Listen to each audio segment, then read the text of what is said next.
Le Nigeria facilite le rapatriement volontaire de ses citoyens d'Afrique du Sud face à la montée des tensions anti-migrants et aux semaines de manifestations visant les ressortissants étrangers.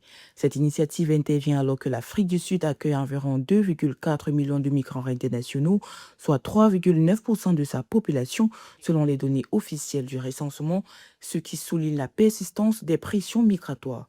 Les premiers chiffres indiquent qu'au moins 130 Nigériens se sont inscrits pour être évacués sur un total estimé à 30 000 personnes vivant en Afrique du Sud.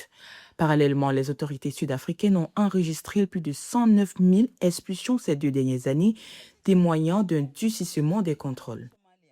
Le consulat du Nigeria, en collaboration avec la NICASA, a proposé un vol de rapatriement gratuit à tout Nigérian souhaitant quitter définitivement l'Afrique du Sud. La procédure est en cours.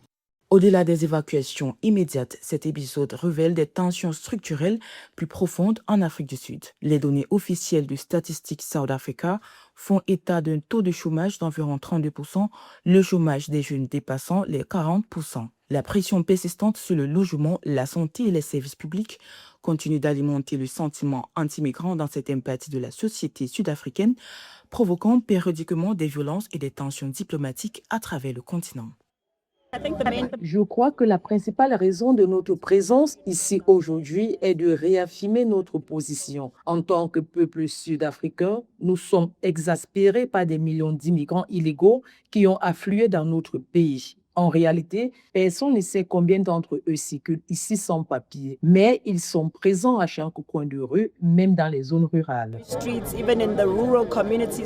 Alors que les plans de rapatriement se mettent en place, les deux pays sont confrontés à une pression accrue pour améliorer la gouvernance des migrations, protéger les ressortissants étrangers et préserver la coopération régionale à un moment où la mobilité demeure essentielle à l'intégration économique de l'Afrique.